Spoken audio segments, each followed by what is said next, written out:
പോരാട്ടത്തിന്റെ പുതിയ അധ്യായം തുറന്നുകൊണ്ട് അന്തരിച്ച കണ്ണൂർ ADM നവീൻ ബാബുവിന്റെ കുടുംബം CPM നേതാക്കളായ PP ദിവ്യയ്ക്കും TV പ്രശാന്തിനുമെതിരെ മാനനഷ്ട കേസ് ഫയൽ ചെയ്തിരിക്കുന്നു. 65 ലക്ഷം രൂപ നഷ്ടപരിഹാരം ആവശ്യപ്പെട്ട് പത്തനംതിട്ട സബ് കോടതിയിൽ സമർപ്പിച്ച ഈ ഹർജി ഒരു വർഷം മുൻപ് കേരള മനസാക്ഷിയെ ഞെട്ടിച്ച ആത്മഹത്യയുമായി ബന്ധപ്പെട്ട് നിലനിൽക്കുന്ന നിയമ പോരാട്ടങ്ങളിലെ നിർണായകമായൊരു നീക്കമാണ്. കേരളത്തിലെ റവന്യൂ ഉദ്യോഗസ്ഥരിൽ ശ്രദ്ധേയനായിരുന്ന K നവീൻ ബാബുവിനെ 2024 ഒക്ടോബർ 15-നാണ് കണ്ണൂരിലെ പള്ളിക്കുന്നിലുള്ള ക്വാർട്ടേഴ്സിൽ തൂങ്ങി മരിച്ച നിലയിൽ കണ്ടെത്തിയത്.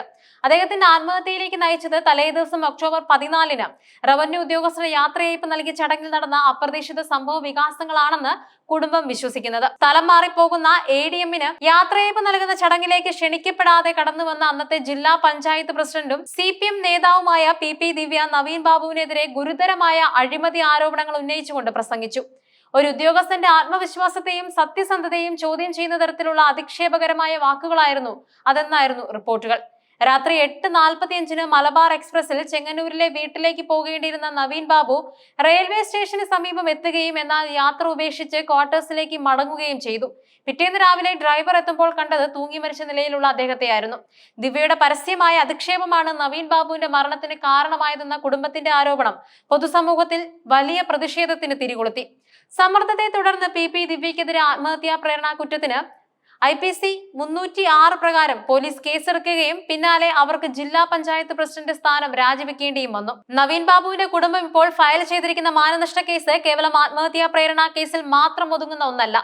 അത് അന്തസ്സോടെ ജീവിച്ചിരുന്ന ഒരു ഉദ്യോഗസ്ഥന്റെ സൽപ്പേരിന് മേൽ ചാർത്തപ്പെട്ട കള്ളക്കളങ്കം തുടച്ചു നീക്കാനുള്ള ശ്രമമാണ്. യാത്രയയപ്പ് ചടങ്ങിൽ ക്ഷണിക്കപ്പെടാതെ എത്തി നവീൻ ബാബുവിനെ അഴിമതിക്കാരനായി പൊതുസമൂഹത്തിന് മുന്നിൽ ചിത്രീകരിക്കാൻ ശ്രമിച്ചു എന്നതാണ് PP ദിവ്യക്കെതിരെയുള്ള പ്രധാന ആരോപണം. TV പ്രശാന്തൻ എന്ന വ്യക്തിയും ഈ വിഷയത്തിൽ ഇടപെടുകയും നവീൻ ബാബു കൈക്കൂലി വാങ്ങിയെന്ന് പരസ്യമായി ആരോപിക്കുകയും ചെയ്തു. എന്നാൽ ഈ ആരോപണം തെളിയിക്കാൻ പ്രശാന്തൻ തയ്യാറായില്ല. മാത്രമല്ല, നവീൻ ബാബുവിന്റെ മരണശേഷവും പ്രശാന്തൻ പലതവണ ഈ വ്യാജ ആരോപണങ്ങൾ ആവർത്തിച്ചുവെന്നും ഹർജിയിൽ പറയുന്നു. ഒരു ഉദ്യോഗസ്ഥൻ മരിച്ച് മാസങ്ങൾ കഴിഞ്ഞിട്ടും അദ്ദേഹത്തെ അഴിമതിക്കാരനായി ചിത്രീകരിക്കുന്നത് കുടുംബത്തിന് മാനഹാനിയും ദുരിതവും ഉണ്ടാക്കുന്നതായി ഹർജിയിൽ വ്യക്തമാക്കുന്നുണ്ട്. നവീൻ ബാബുവിന്റെ സത്യസന്ധത ഉറപ്പിക്കുന്ന ഔദ്യോഗിക രേഖകൾ കുടുംബം കോടതിയിൽ ഹാജരാക്കിയിട്ടുണ്ട്. ലാൻഡ് റവന്യൂ കമ്മീഷണറുടെ റിപ്പോർട്ടും വിജിലൻസ് റിപ്പോർട്ടും നവീൻ ബാബു കൈക്കൂലി വാങ്ങാതെ ഉദ്യോഗസ്ഥനായിരുന്നുവെന്ന് സാക്ഷ്യപ്പെടുത്തുന്നുണ്ട്. കൂടാതെ പ്രശാന്തൻ മുഖ്യമന്ത്രിക്ക് അയച്ചു എന്ന് പറയുന്ന പരാതി മുഖ്യമന്ത്രിയുടെ ഓഫീസിൽ ലഭിച്ചിട്ടില്ല എന്ന വിവരവും ഹർജിയിൽ ചൂണ്ടിക്കാണിച്ചിട്ടുണ്ട്. ഈ തെളിവുകളെല്ലാം ചേർന്ന് ദിവ്യയും പ്രശാന്തനും പൊതുസമൂഹത്തിൽ ഉന്നയിച്ച ആരോപണങ്ങൾ കെട്ടിച്ചമച്ചതും അടിസ്ഥാനരഹിതവുമായിരുന്നുവെന്ന് സ്ഥാപിക്കാൻ കുടുംബം ശ്രമിക്കുന്നു.